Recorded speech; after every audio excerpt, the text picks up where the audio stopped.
and welcome everybody today to Live from My Drum Room. This is episode 108, and I'm very, very excited to welcome my guest today. And that guest is the great Taku Hirano, coming to you live from New Orleans. Hey, how are you? Hey man, great. It's great to see you. So good seeing you too. It's been a while. I think I, it's been a few years, right? it's been a few years. Yeah, I was thinking I put that picture of us from the NAMM show, and I think that was maybe 4 or 5 years ago. So, Yeah, yeah, yeah, wow. yeah. You look great. You still Thank look you. like the young man that I met so many years ago.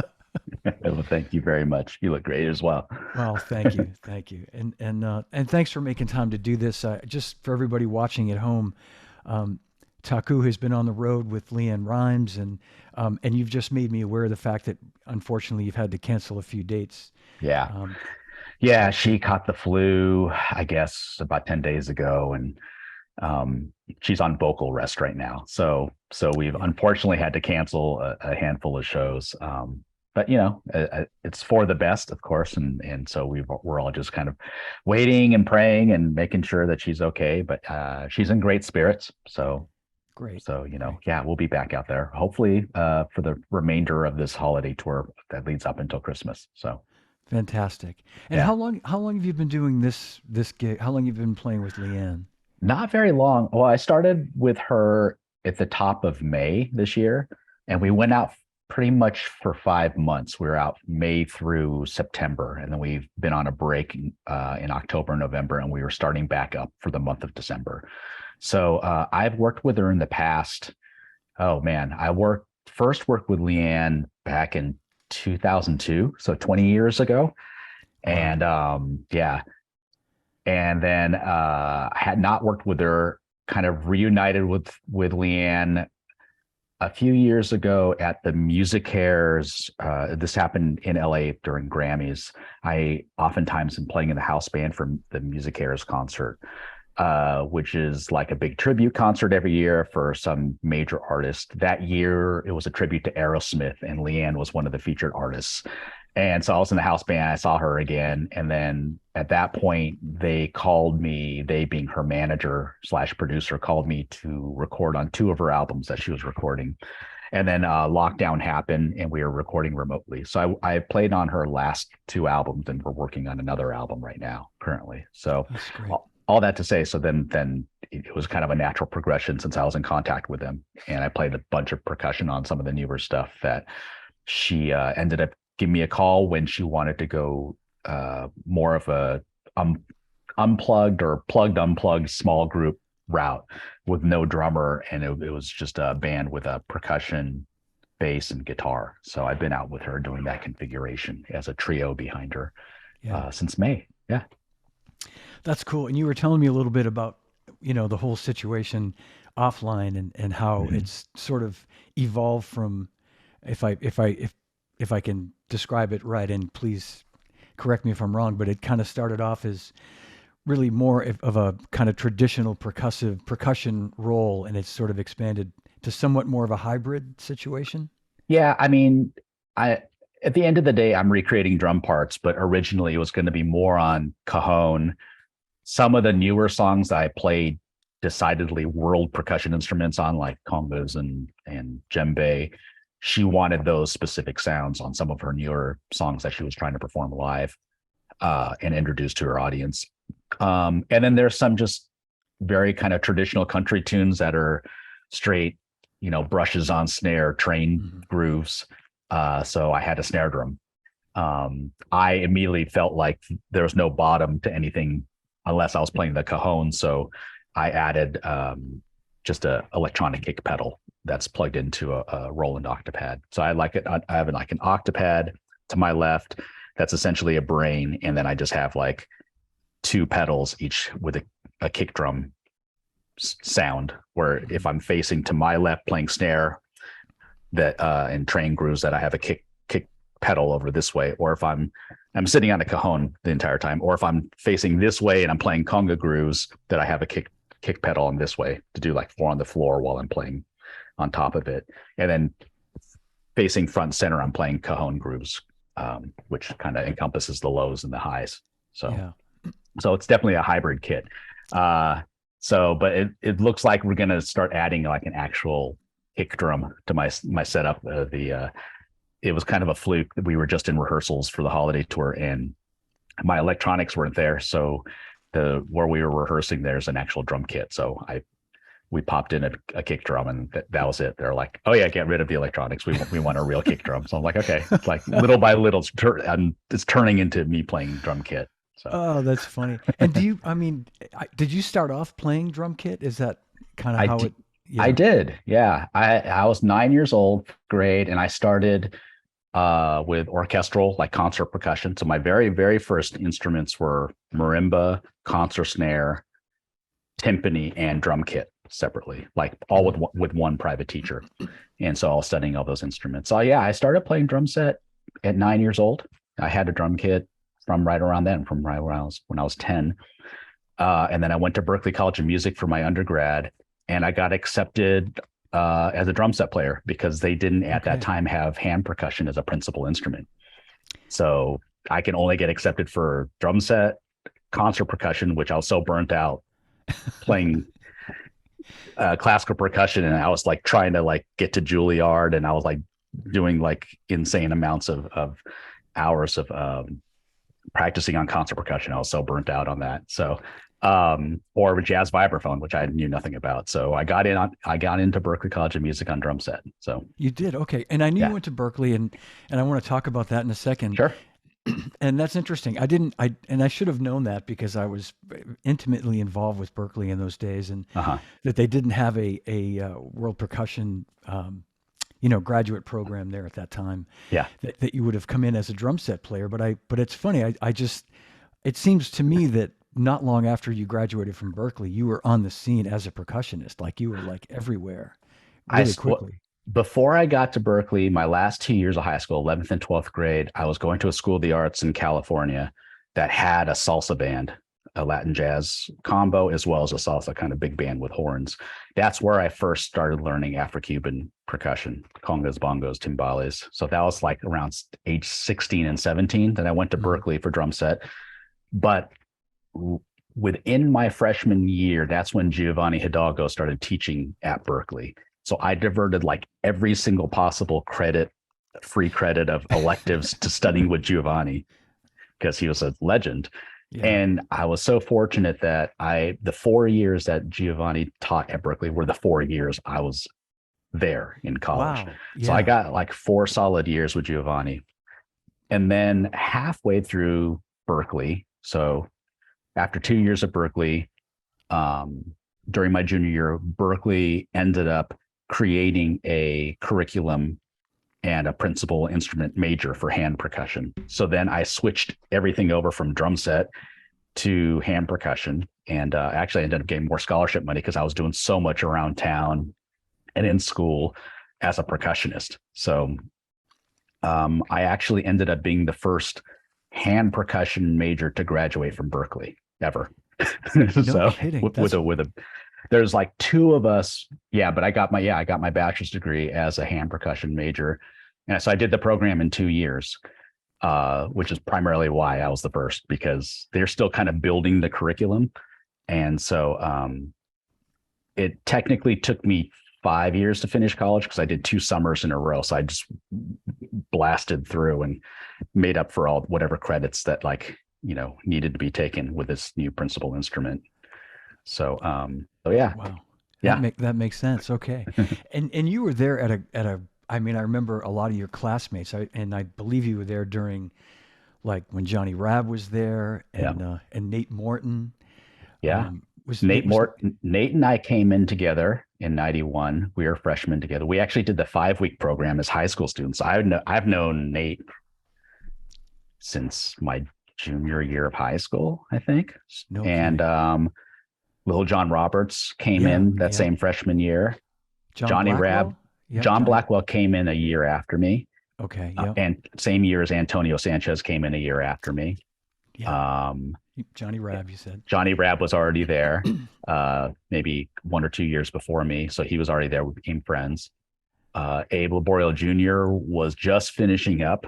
So he was I think he had already technically graduated, but he was still just finishing up a few credits. So I got to play with him. Yeah, it was like an amazing time as far as drummers at Berklee. It really was. And, it Yeah. reminds me of like, there was another time, maybe 10, well, no, more like 20 years before when like Steve Smith and Vinnie Colaiuta and John Robinson and Casey Sherrill and Yep. Kenwood Denard, all those guys were at Berklee. And it was like, they were like, like a generation before you guys, and they Yeah. went off, and then here all you guys were there, and Yeah. our friend Jules Thomas, who Of is course. a force in the industry, was there. I met Jules probably in the early '90s when she had just got to We Berkeley. graduated together. I think we graduated at the same time. We were there Yeah, the exact same span. yeah, Yep. yeah. Yeah. It was a great class, Yeah. and congratulations. I'll just say, I mean, you've had just you're still a young man, to quote Tower of I don't know Power, but about I mean, that, but yeah, no, but I mean, an amazing career. I was just looking, I was aware of a number of the gigs that you've had, and then I was looking at your page, and I'm going, man, who haven't you played with? And I said to you earlier, what always comes to mind to me is before I even knew you, you hadn't come over to Zildjian yet, but you were playing with Fleetwood Mac, and I think that's when you got my attention for sure. I went like, wow, yes. yeah, Yeah. Yeah. who's this guy, man? He's yeah, What also helps that like I'm on tour with Mick Fleetwood, an absolute icon who's a longtime Zildjian artist. So so yeah. yeah, it definitely you definitely grabbed my attention and a lot of people's and I'd love to just talk a little bit about what it was like to play with Mick because he's so Sure. percussive as a drummer, Oh yeah. and I'm sure they were like. I don't know if he just gave you sort of free reign to do what you wanted to do. I'm guessing you had a lot of like free reign to just I had be. free reign. He would let me know on certain songs. Oh, by the way, this is what I did in the studio. I'm not telling you what to do, but this is what I did. And just like some random stuff, like Yeah, um, there's a Fleetwood Mac song, Secondhand News. yeah, And he exactly. was Yeah. like, oh, yeah, when we were in the studio, I found a cardboard box in the corner and I just put it under the mic and I just did basically a train groove, 16th notes with sticks. And he's like, maybe you could think about recreating that. So I was like, it's not going to be even heard in an arena. But he was like, just play like really quiet and just like maybe hit a cajon, like really quietly 16th notes. So I was kind of like, okay. So Oh, I seriously doubt anything I played on Secondhand News on the very first tour I did with him was heard because he wanted me to play like pat little 16th note train grooves on a cajon where this like the whole band is blaring. I was just like, but it was for him. It was like kind of the what I call the psychoacoustics psychology. Like he turns around and sees me doing that and he like nods his head. He's like, oh yeah, that's what I did in the studio. So it's like, so yeah, there's yeah. some of that, and then there's some of historically the drum tech, whoever was the drum tech for Mick Fleetwood on whatever tours, oftentimes would play additional not drum parts, mainly like tom parts. Hmm. And for this last tour that I did with them, 2018, 2019, that role or that responsibility came to me. So that totally changed what I did on certain songs in the past. Why tom parts? Because Mick Fleetwood would, when he would record songs, he would overdub the tom parts. So like if you sometimes hear, I don't know, trying to think what grooves. Um, I don't know. If you Oh, listen like to the drum grooves on Rumors and stuff, you'll hear yeah, like overlapping just tom hits and stuff. um, If you really um, listen to it, he's you playing make kick love and snare. fun. Yeah, You make there's those. Yeah, yeah, yeah, exactly. all those are overdubbed. So he never played them in conjunction with playing time ever. They were all like on top of each other. Layered. Yeah, They're layered. So he he never played the stuff live, you know. So like on You Make Love and Fun, I'll play all the descending tom line. hmm, On Rumors also, I'm not Rumors, on Dreams, I would do like some of the tom hits because he had overdubbed extra toms. Um, and stuff like that. So yeah, Yeah. so it's Yeah. fun. It's fun creating grooves and being an extension of him. So it's an honor, really. And and I remember honestly, Taco, I remember seeing you do those things and thinking it's really cool that there's like this attention to detail because I as a drummer, there's so many great things that you hear on a recording that sometimes, like you say, if it's overdubbed and there's no percussionist, then you're not going to hear that, whether it's like you say an overdubbed tom tom part or Yeah. like Secondhand News has all those really cool little um, I think other timbales too or maybe it's just tom toms that Yeah. I think they're either toms. Yeah. yeah, yeah, I don't can't remember what I did on secondhand news now, but yeah. Yeah. and lots But of lots of like Swiss or Chinese cymbal accents to those. yep. Yeah, Like a really. swish knocker.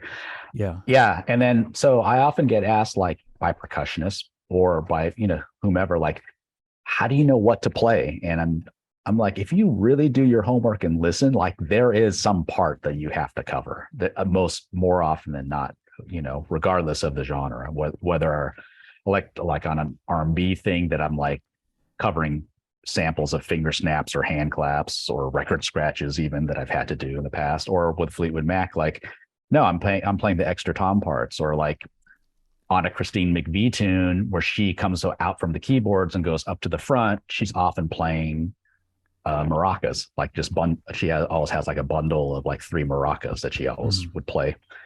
But I would actually, on those songs, I would double her on the maracas because they would be too loud in her vocal mic. So then the front of house sound engineer would ask her to do it as a visual, because she's always done it since the 60s or 70s, but like it's totally bleeding into her mic. So I was like, okay, so I'm playing Foley in essence. So it's like the audience is seeing her doing this, but I'm actually playing the maracas like right into a yeah, mic where he can tweak the levels and guide it in. So there's that as well. So all that to say, yes, there's always something to cover, a yeah. lot of, so yeah, That it's makes fun. perfect. Yeah, that makes perfect sense. I never even thought about that too. That Yeah. that Yeah. the fact that it would bleed into her vocal mic. Yeah. Um, and speaking of Christine, when I heard the news about her, I told you Yeah. this the other day. I thought of Mick first, and then I thought of you second. Mm-hmm. I just had to reach out to you. I just felt so sad. I never had the pleasure or the honor of meeting Christine, but she's one of those people that I kind of feel like I knew because I loved I loved the band so much, and I loved her work in particular so much. Yeah. I mean, a powerhouse songwriter. I mean, Oh man, technically, I feel she actually, her songs are the ones of the band that sold the most and had the biggest hits. yeah, And it's because she had just this innate ability of just like crafting the song that got to the core and the heart of the listener. I mean, she wrote timeless tunes, timeless melodies, lyrics. So, and as a person, she was just so lovely. She just, um, I have a feeling like anything that you would think of her or seen of her in interviews and whatnot is exactly that she was just like, you know, witty, and fun, but very lovely. She was just very nice lady. So yeah. That yeah, it that's was what I. definitely cool. Yeah, that's great. What a honor you had to Yeah. to be there, and I'd always heard that about her. That I hinted around to Mick once at a rehearsal, how big a fan I was of hers, and I thought maybe he'd go, well, let me bring you over to meet her, but he didn't. I'm sure he was like, yeah, I'm not gonna. This guy, I don't know him well enough. He could be a stalker. Oh, No, no, I don't know. honestly, Mick was probably just like either focused on you or had 10 million other things in his head. Yeah, Because if you said, oh, I'd love to meet him, be like, oh, you would? Okay. Like he would be that kind of guy. So, yeah, yeah, but yeah, Christine's lovely. I can't say I interacted with her a ton. We were clear on diagonally opposite sides of the stage. And so during the show, but just like backstage, she'd be in catering, having dinner, and yeah, we'd be at the same table, and yeah, just lovely yeah, conversation. yeah. Yeah. That's great, man. And I'll say it again. You are such a big contributor to to a legacy band. To be able to Thank come you. in, yeah, Yeah. and really make your presence felt the way you have, with those guys. And Thank you. yeah. And so are you feeling like like in this situation with LeAnn, for example, playing, more about, are you comfortable, kind of assuming the role of almost being a drummer? Like, are you comfortable going back and forth like that? Drumming is not my comfort zone, I have to admit. Um, I don't, I can't say I don't enjoy it, but I really enjoy being a percussionist, like, and interacting with a drummer. Having grown up playing drums, having a subscription to Modern Drummer magazine since I was a kid, and like seeing all these drum heroes, like now I get to play with them all. Like I say I had the best seat in the house because I get to play next to Mick Fleetwood. I played in sessions with J.R. Robinson. I've played, at the White House with Steve Ferroni on drums. It's just like it's insane, like the level of drummers that I get to play with. Obviously, Abe Laboriel Jr., Kurt Biscara. I don't know. The list just goes on and on. Teddy Campbell's a dear friend that I toured with. Yeah. Michael Baker I toured with Whitney Houston. Oscar Seaton I toured with Lionel Richie. So it's like awesome drummers. So all that to say, can I play at that level? No. And I know what it takes. So it is not necessarily in my comfort zone, because I definitely feel like a serious bout of imposter syndrome. But I know what is needed and what my capabilities are to at least like cover that whenever I have to kind of play the drummer role, whether that be with LeAnn. I've had to do that with Lindsey Buckingham. I've had to do that with Josh Groban for a stretch. When we did promo and there was no drummer, so, and then of course, after the promo, then Gary Novak came in as the drummer. So, and I'm playing alongside Gary. So, all that to say, like, it's an absolute thrill, but at the same time, no, there's definitely not my comfort zone, like kind of driving the ship. Like I enjoy doing what I do normally as a percussionist. No, I understand. Maybe Yeah. you could talk for a minute, just to jump back to Fleetwood Mac for a second. Yeah. What it was like working with Lindsey Buckingham and as a sort of percussionist hybrid Oh, drummer situation. yeah. With Lindsey on his solo tour, it was interesting. So during the Fleetwood Mac 0304 tour was when Lindsey, we had so many days off, and I remember Lindsey had booked a solo performance on the TV show Soundstage that was on PBS.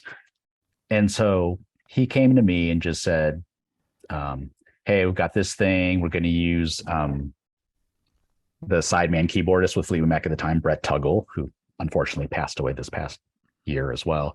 Yeah. And Neil Haywood, the guitarist that tours with us with Fleetwood Mac, who is kind of like Lindsey's right hand. And so he's basically put together a 3-piece band behind him. And so he just, I made sure to let him know, like, I'm not a drummer. Like, if you want, I have the cajon, and he goes, oh yeah, no problem. And we're only using gear that we have out on tour with us with Fleetwood Mac, because we're like literally in the middle of the tour, but we have like a stretch of days off. So we would do like little loose rehearsals in the weeks leading up to this TV taping for PBS, and we made it happen. But at that time, I was sitting on a cajon, and then I used like my spare electronics, like a Roland Octopad and some pads and a kick pedal and real cymbals and real hi-hat, and did a facsimile of a little hybrid kit for him. And then that was during the Fleetwood tour. Then a couple years after that, he did an album, and I got the call again to actually do the tour itself. And at that point in time, I prefaced it again with like, I'm not really like a drummer, but if you, just so you know what you're getting. And they're like, oh yeah. The set list is you're going to be playing cajon all night. I was like, okay, that's fine. And then little by little, it's like, hey, can you play something a little more like just meat and potatoes, kick, snare, hat, or, and then the setups grew, my rig grew into like essentially like a V drum kit with the cajon as a drum throne. So, and they just kept adding more and more instruments, or more drumming responsibilities on me. So Oh, that's So, funny. yeah, but it was funny. Why a V drum kit? Because it started out literally as me just covering a couple little extra kick and snare parts. And we were out on the road with Fleetwood and I didn't have those instruments. So we just like made a facsimile of that to cover like 2 songs in a set list. And then it just kept growing from there. And then once Lindsey learned about V drums and like saying, oh, I could have a different snare sound for every single song in the set list, and you can dial like the virtual diameter and whether I want a copper snare or a wood snare or this and that. And it like blew his mind. And then he started like just going to town with like all the options. And so like we had a completely different kit change for every song. Like, Oh, wow. Yeah. this is Just hilarious. just because you could. Yeah. Just because you could. Yeah. Yeah. And that's definitely Lindsey's like, if you give him the options, he's going to go to town. And it just like, he's so creative that he just Yeah. like, yeah, What a genius. yeah, Man, yeah, I'm a huge fan of his as well. yeah, yeah. And but I gotta say, you're being humble too, Taku, because if you couldn't cut it, you wouldn't have got the call. So obviously you were able to come in there and do the job as a drummer. Basically, you came in thinking you were going to be playing percussion, and for all intents and purposes, we're playing drums. So good for you. Thank you. Yeah. I mean, I do tell students it's like, uh, growth does lie within outside of your comfort zone. Right. So I have to Yeah. kind of practice what I preach as well. So, That's great advice. That's really yeah, great advice. Yeah. yeah, So you graduated from Berklee in the like mid '90s, right? Does that sound yeah. about right? 95. Yep. '95. Okay, yeah. And I remember when Antonio, I became very close with Antonio when he was there, and Mhm. um, brought him on to Zildjian around that time when he graduated. And so what was the first what you'd consider to be sort of major gig after you graduated? What was it? After I graduated, I moved to LA and I let Lil John Roberts know he had already left Berklee. We came in as freshmen together. He left after 2 years. He had moved to Atlanta. He done a few major gigs, and then he landed the Janet Jackson gig. Right. He came in for Jonathan Moffett on the tail end of the Janet tour, and then he did the Velvet Rope tour. Velvet Rope was 94. I graduated 95. I moved to LA 96. So I hit John up and was just kind of like, hey, I know you don't live in LA, but just letting you know, I'm here now. And he hit me right back. Now, mind you, this is like pre-email, pre-social media. I'm just calling from a landline. I didn't have a Yeah. cell phone. And Yeah. I left him a message. He called me right back, like within like 24 hours. And he's like, I'm on my way to LA. I'm in rehearsals with Tevin Campbell. Tevin Campbell was an R&B, young R&B singer who was produced by Quincy Jones. He was on Quincy's label.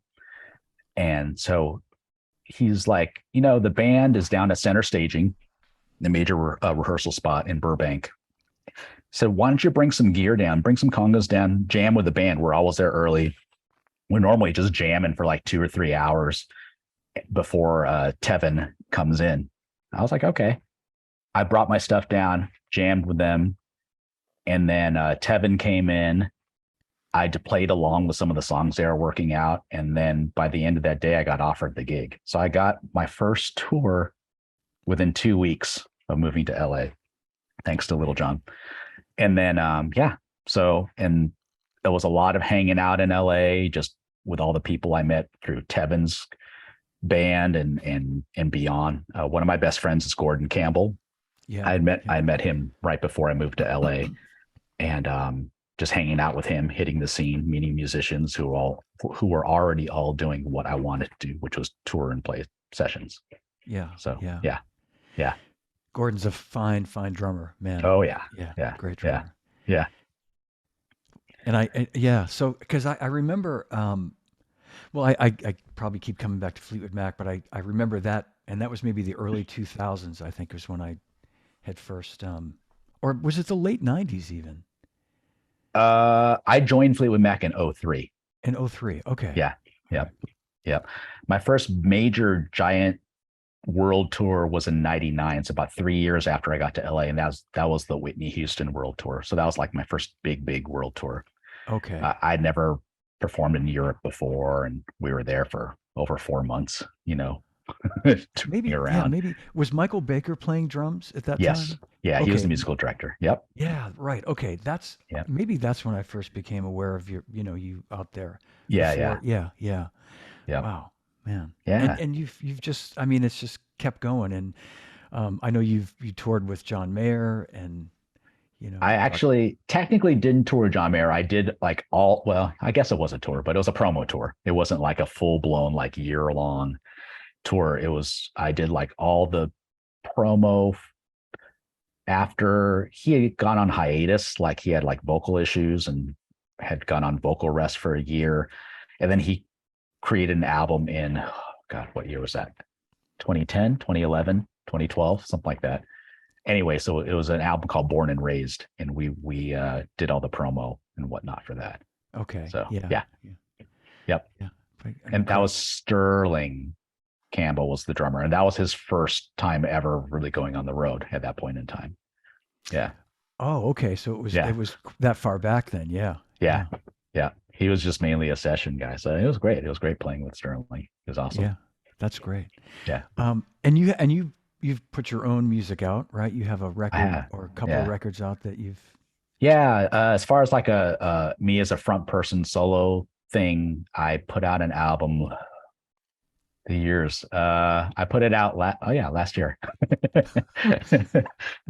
I'm signed to Rope a Dope, and yeah, I was in in the works was a studio album I was putting together when I was living in New York, and based on a bunch of gigs I had done around town, I put a band together, and then pandemic hit, couldn't go to the studio, so then I was sitting on all these multi tracks of live recordings that I did in New York City. So I ended up making my quote unquote debut album a live album, So Yeah. yeah. Did you play? So you played other instruments on it as well as. Because it was all live, no, I mean Oh I no, of basically live. Yeah, of course. Yeah. yeah. So I was kind of up around the middle, and we're doing like heavy, 70s era fusion, kind of like Miles Electric Band, Herbie, Headhunters vibe stuff Wow. is kind of the thing. So, and the drummer and the keyboards tonight were all at Berklee together, and that was like all the stuff we played with each other like in recitals, and the impetus was like, hey, when we're all off the road and whatnot, or not in the studio, like we should just book some gigs and do some of those tunes. And that was kind of the impetus of um they're fine with me kind of taking the reins, taking charge. So they ended up being like my gigs, Yeah. with me as the front person. So, but it was fun. I mean, that's definitely like that's what I love the most. I think is that era of like electric, jazz, fusion, whatever you want to call it. Kind of funk Yeah. stuff. Yeah. Yeah, That's yeah, cool. And you're younger than me, and that's kind of the era that I grew up in. You know what I mean? yeah. Like that was all that. So that's cool that you appreciate that. Oh yeah, Yeah, that period in music was so influential. most definitely. And then also, my longtime mentor from high school on and until he passed away was Ndugu Chancler. And so he really helped me just with my musicality and my business sense and just everything all around. He was such a great supporter of mine. He let me stay with him when I first moved to LA. I lived in his like guest No bedroom, kidding. like yeah. So and Yeah. I would take drum lessons with him when I was in high school still. So all that to say, I mean, Ndugu was a template. I mean, in a lot of ways, that's how I came to love fusion, because I was always checking out everything he did from that era, like whether he was playing with Herbie or Freddie Hubbard or Miles Davis or George Duke, all that stuff was when I checking out everything that my mentor played on Web Report, um, really made me appreciate it. And then he also was kind of a template for me as well. I when I got to LA, I was like, what Ndugu is in the drumming world, having played at the top level with all the like major artists of every major commercial genre of music, whether Yeah. it was Michael Jackson, Frank Sinatra, Kenny Rogers, Airto, Weather Report, Miles Davis, Yeah. Yeah. It's kind of like it spans Santana. It spans like literally every genre. And I was like, I want to be that as a percussionist. I want to be kind of that, or have be able to look back on my career and say, oh, I played with the cream of the crop artists in every major genre. So that was kind of like my mindset. So That's great, Taku. That yeah, explains a lot. It really does. That you had Ndugu as a template, as a mentor. yes, Because yeah, I got to know him um, probably like the last. Well, I mean, it's like we knew each other forever. yeah, We never worked together in terms of companies, but we would just always be at the same Montreal Drum Fest or yeah. PASIC or NAMM hanging out. And probably the last 10 or 15 years, I'd be out with a bunch of Yamaha guys or something, and we'd be sitting next to each other. And he was just the nicest man. Oh yeah, Just and for people that don't know this, when you mentioned all these different people, I mean, he played on Billie Jean. I mean, that is Ndugu Chancler playing that unbelievable yeah, groove on Billie Jean by Michael Jackson that like yeah, you can't put that record on without going just like jumping up and down and dancing. It's so yeah, infectious. yeah. No, And definitely, yeah, definitely. and I'm sure you've seen him. I I would see him at clinics and things where he'd play to some tapes and he'd play to that song and he'd have that big smile on his face, and just be sitting there and he'd have those cymbals way up there and he'd Yeah, just like just and playing that fat funky groove that just yeah. was, oh man, What tripped me out was God bless him. when I first sat down at his drum set, just when I'm taking lessons with him, I could not believe how high the tension was on the spring on his Oh, kick drum pedal. on his pedal, yeah, Oh yeah, yeah. It was like you could barely like get the beater to hit the head. And just the fact that he was able, like what he did with the kick drum and how much power he put into it, I was just like, I don't see how you're doing that because I can't play with this pedal like at all. Like I'd had like my shins would be like my right shin was just like on fire, like trying to play his drum set. So yeah, it was funny.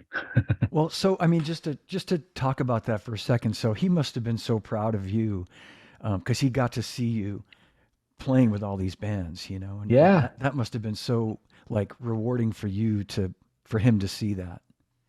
I think so. Yeah. We didn't we didn't have any like I can't say we didn't have heart to heart discussions, but like, he would some of the teaching or whatnot was kind of from afar. Like he would just kind of keep tabs on me. I would say I can't say that I know of a whole lot of gigs like he would specifically recommend me for or anything like that. It was just that like we but he would always speak very highly of me and then I would get his endorsement like right at the right time. But Yeah. he Yeah. wanted me to kind of forge my own path, and do my Sure. own thing. So but yes, we did have one heartfelt like text message not long before he passed away. I still have it saved on my phone, and That's great. so yeah, yeah, definitely. Yeah, man, that was that hurt when we lost Ndugu. Yeah, Um, definitely. I want to read you a comment from the great Mike Balter, Uh-huh. who said, Taku and Ndugu, two of the nicest, most humble people in the business. Taku is the best, a great Wow. human being. Wow. I got Wow. to agree with you, Mike. I got to agree with you. Wow. Yeah, I that's love Mike Bolter. And I mean, I met Mike when I was a student at the US percussion camp run by Johnny Lee Lane, which is where I first met Ndugu, because Ndugu was an instructor there as well. yeah, And Mike was a guest of the camp, and he came through. And I kept in touch with him. And then he became just such a huge supporter of mine. He would check in, just be like, what do you need? Like, I, he signed me and just sent me like boxes of mallets like that I still have to this day. Like, that's great. and yeah, it was by the time I got the Whitney gig, I was already a Mike Balter mallets artist for a couple years. And so like he was really there kind of at the beginning for me. Yeah. What a great guy. He's a great guy. And Mike, Taku speaks for both of us. You're definitely in the way up on the totem pole. Oh for yeah. sure. Yep. And a Um, great player. Like if you see him like play like, some like, ragtime stuff on a xylophone, it's like insane, like watching him play, I've heard him play snare drum too. I mean, he's Oh got, yeah. yeah, incredible hands. I mean, Yeah. just, yeah, Yeah. really great hands. I'm going to just read you a quick question from Dan Peterson. Okay. He said, Taku, speaking of Miles, did you ever have any interaction with M-Tomb? Oh, M-Tomb. Mtume. M-Tomb. I No, didn't know that. no. I've never met Mtume, unfortunately.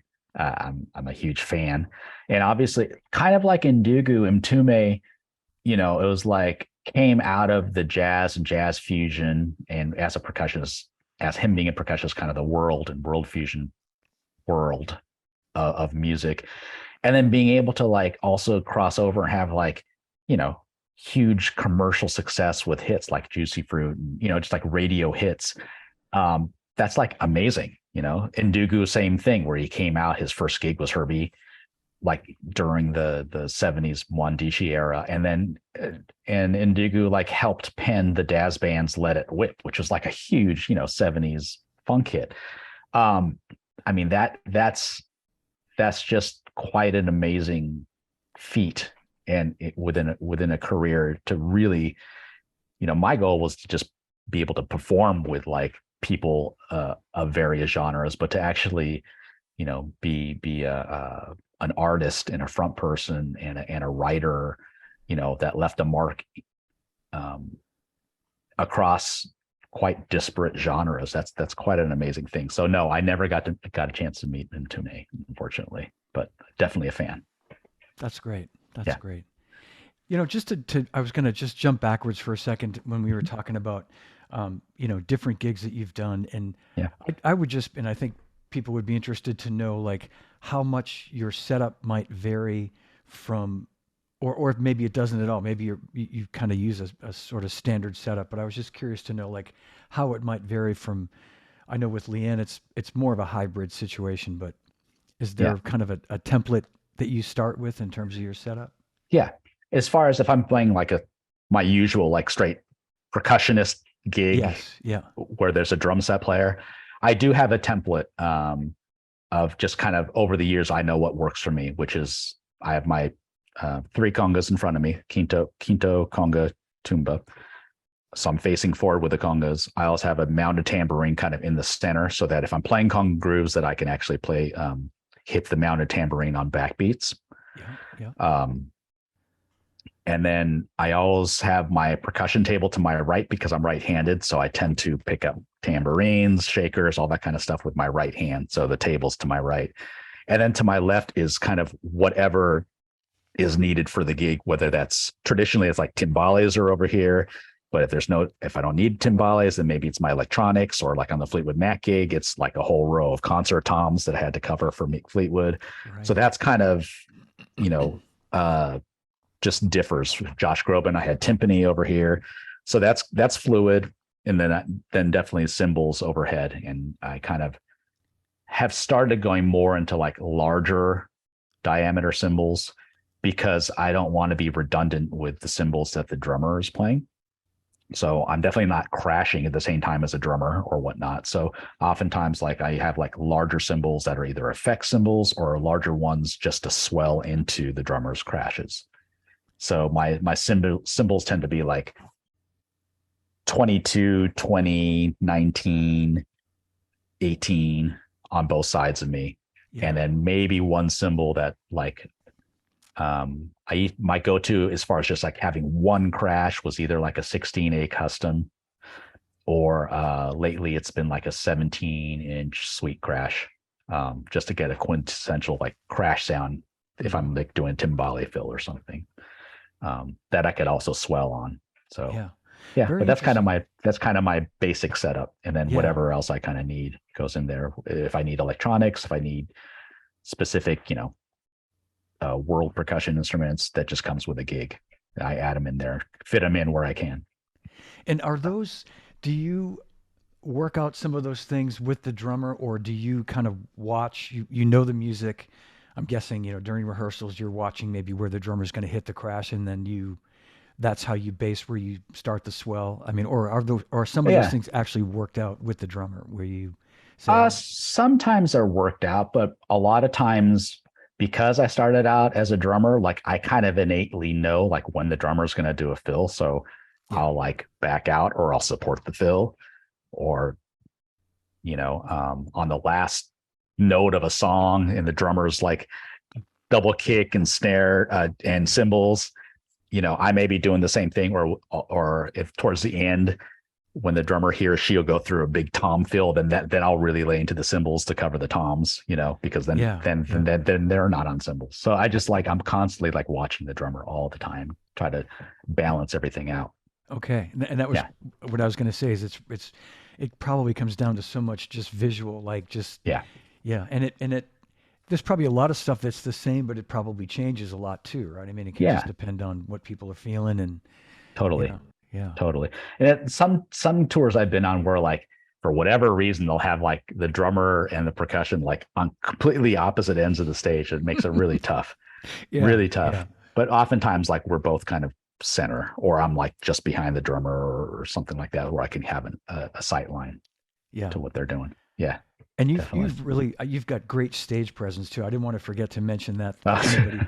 No, you do. You look great on stage. You're very visual when you play, and it's so. I mean, I'll admit. I mean, when I first saw you play, your playing was great, but your visual, like it was just really, it's a great combination because oh, thank you. you're not like, certainly not showing off, but you're not certainly not boring either. You know what I mean? Yeah, You're fun to watch, and you play great stuff. thank you, thank you. Yeah. As far as a stage presence thing, I didn't really obviously like when I was like studying and at Berklee, like I didn't think about any of that stuff. And I'll quite honestly, we may have even been like, that's like cheesy, like they're, like.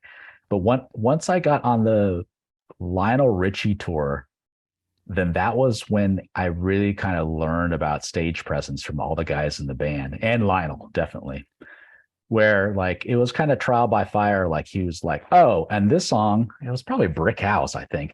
Like, like Lionel's like, oh, Taku, you're gonna come up front and you're just gonna, just play tambourine because the sax player is running up and down, and the guitarist and bassist was like, oh, we need one more person up front with me being Lionel, to flank me and interact with the audience. I'm like, there's like actual like bongo parts and like little things in the song of Brick House. I'm like, I'm much more comfortable playing those and being behind this big wall of percussion. Like, no, no, no, just come out with like a tambourine or something. And I was like, oh my gosh. And that's when like, and we were out on tour for like a while. Like we did 50 shows with Tina Turner, and then we did a summer tour in Europe. And so like those 60 plus 70 shows I did with Lionel where like I was forced to come to the front of the stage with only a tambourine and like hold my own with a bassist who was Don Boyette, who played bass for Michael Jackson. Oh man. I mean, like huge presence, on stage. And Yeah. I had to kind of hold my own and create my own little space and just figure out what to do. Like that definitely helped. And then we're with Tina Yeah. Turner on that tour, we're playing like Wembley Stadium. Like we're literally playing like 70, 80,000 seaters. So all that to say, like, that was when, so probably that was within like 5 years of graduating from Berklee and not even having any concept of like creating my own space on Yeah. stage, Yeah. that I And was sort of forced to do image. that. Yeah. Yeah. Yeah. Yeah. So yeah, it was definitely like, yet again, completely out of my comfort zone, but you just have to rise to the occasion. What are you going to do? You have to. I think it all worked out. I think it all worked out. And man, I forgot to, I mean, Lionel Richie, I was just watching the Rock and Roll Hall of Fame Oh induction, yeah. Yeah. and I've always loved him. I had JR on a couple of weeks ago, and Uh-huh. talking about his recordings with Lionel Richie, Yeah.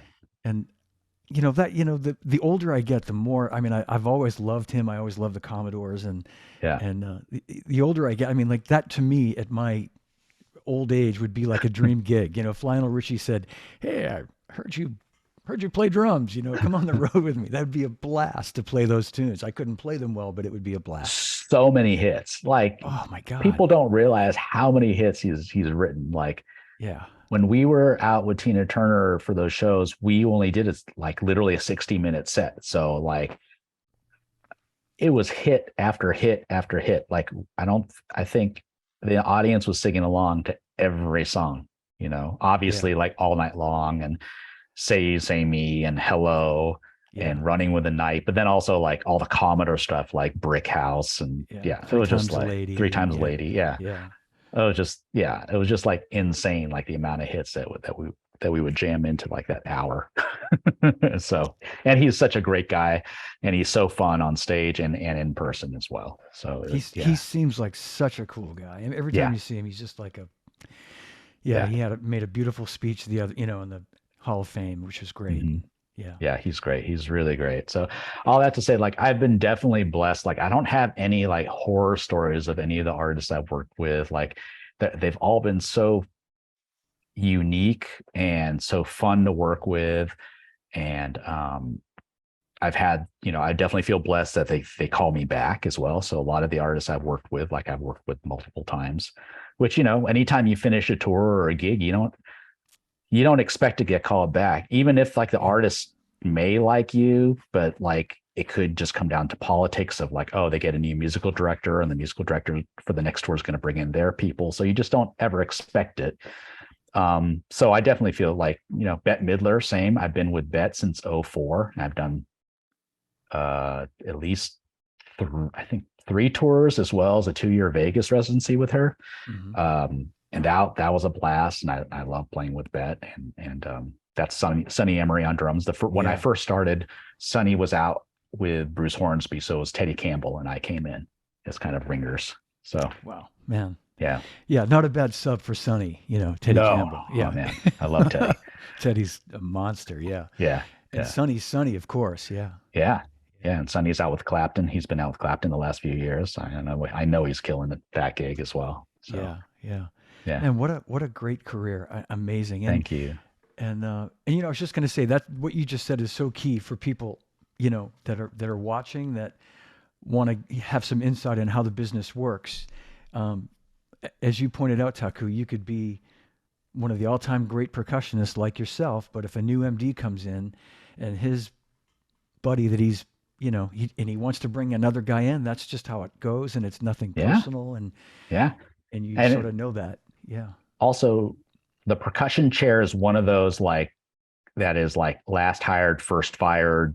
Seen as icing on the cake, but not necessarily mandatory for a lot of you know pop gigs and rock gigs.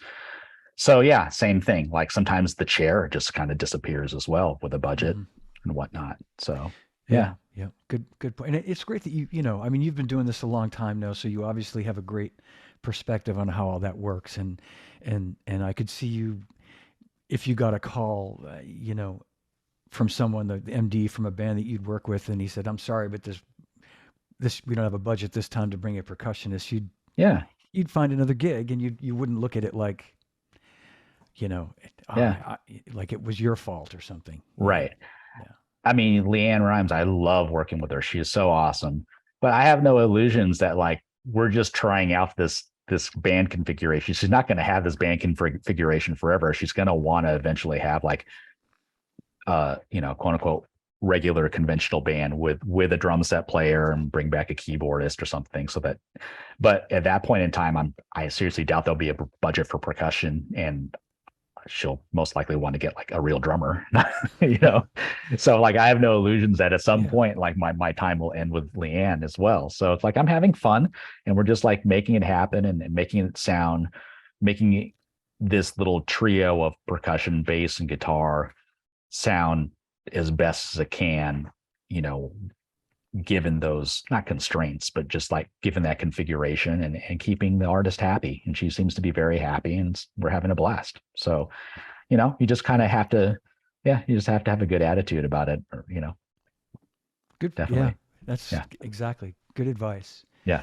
Yeah. And so what do you have? Is there stuff into 2023 with LeAnn? Is there anything that far out that you've I got have in mind? heard rumblings. Yes. I know that like they have me on hold for some stuff in January and February for sure. And then there's some stuff down the line. So yeah, I think they're going to start filling in dates we'll start finding out a little bit more. Um, Great. and then on top of that, I know I have some dates coming up with a project called Miles from India, which is through the Miles Davis estate through Vince Wilburn. Oh, And cool. Yeah. I've worked with Miles from India in the past. They put out an album maybe 6 or 7 years ago, and essentially it was the music of Miles Davis with classical Indian musicians collaborating with Miles Davis alumni. And they had done concerts, jazz concerts at festivals and whatnot. And in the past, Vince Wilburn, who was the head of the Miles Davis estate and was the drummer for Miles, um, is playing drums. And traditionally, Miles from India was always double drums with Vince and Ndugu Chancler playing drums. And so after Ndugu passed, they actually had me come in, not to play drums, but just to be in Ndugu's spot. So I have a little multi-percussion rig, and Vince is on drums. And then we have 2 or 3 Indian percussionists as Oh, well. man.